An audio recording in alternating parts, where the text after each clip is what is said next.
Hello à tous, c'est Dan. Aujourd'hui, on va parler d'un sujet qui me rend un peu fou. Parce que si tu as déjà commencé le sport ou que tu t'intéresses un petit peu au fitness sur les réseaux sociaux, t'es forcément tombé sur des conseils complètement bidons. Des trucs qu'on te répète tellement souvent que t'as forcément fini par y croire. Et le problème, c'est que ces mensonges, ils te font vraiment perdre ton temps. Donc dans cette vidéo, je vais te partager les 3 plus gros mensonges du fitness. Ceux qui te bloquent sans même que tu t'en rendes compte. On commence direct avec le premier mensonge. Mensonge numéro 1, il faut que tu t'entraînes tous les jours pour avoir des résultats. Ce mensonge, je le vois partout. Tu vois des gars à la salle 7 jours sur 7 qui te disent il faut que tu t'entraînes tous les jours non-stop sinon tu n'auras pas de résultat. Mais la vérité, c'est que ton corps ne se transforme pas pendant l'entraînement. Il se transforme pendant ta récupération. Quand tu t'entraînes, tu casses des fibres musculaires. C'est quand tu dors que tu récupères que ton corps se reconstruit plus fort. Si tu t'entraînes tous les jours à fond sans jamais te reposer, tu épuises ton système nerveux, tu fatigues tes articulations et au final, tu stagnes.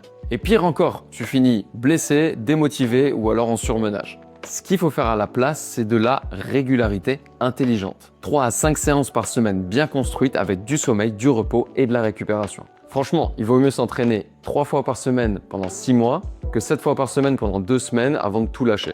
Le progrès, c'est pas une question d'intensité ponctuelle, c'est une question de constance. On passe au deuxième mensonge, celui-là, il est encore plus dangereux.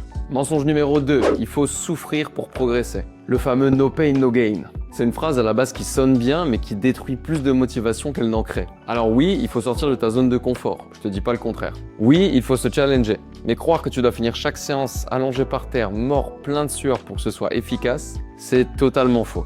La progression ne vient pas de la souffrance, elle vient du contrôle. De ta capacité à répéter un bon mouvement semaine après semaine en l'améliorant à chaque fois un petit peu. Quand tu cherches la douleur à tout prix, tu t'épuises, alors que quand tu cherches la progression, tu construis.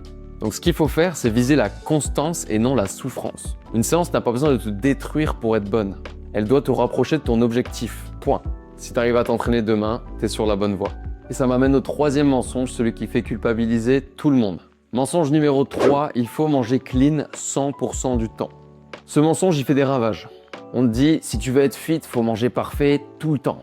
Et du coup, t'as plein de gens qui se privent, qui mangent riz sec, poulet sec, brocoli vapeur, tout ça sans épices et qui tiennent que 3 semaines. Du coup, ils craquent, ils culpabilisent et ils recommencent tout à zéro. Le problème, c'est pas le burger ou la pizza. Le problème, c'est de croire qu'il faut être parfait. La clé, c'est l'équilibre. Si 80% de ton alimentation est bonne, t'as largement le droit à 20% de plaisir. Et c'est ça qui te permet de tenir sur la durée. C'est là que tu comprends aussi que le fitness, c'est pas un sprint, c'est un mode de vie. Et ça, peu importe le sport que tu fais. Mange bien la majorité du temps, bouge régulièrement, dors bien et tu auras déjà 90% des résultats que tu souhaites. Pas besoin d'être extrême, sois juste cohérent. Et maintenant, écoute bien ça. Ces 3 mensonges, c'est ce qui fait que la plupart des personnes abandonnent avant même d'avoir des résultats. Parce qu'ils pensent qu'ils doivent s'entraîner tous les jours, souffrir et manger parfaitement. Alors qu'en réalité, le secret, c'est la constance, la récupération et le plaisir. Si tu veux vraiment progresser, concentre-toi sur la régularité. Un peu mieux chaque semaine, un peu plus longtemps que les autres. Et tu verras, les résultats viendront d'eux-mêmes. Si tu as reconnu un de ces mensonges dans ta routine, n'hésite pas à me le mettre en commentaire pour savoir lequel t'a piégé. Et si la vidéo t'a plu, like, abonne-toi parce que je balance une nouvelle vidéo chaque semaine pour t'aider à progresser intelligemment et rester motivé.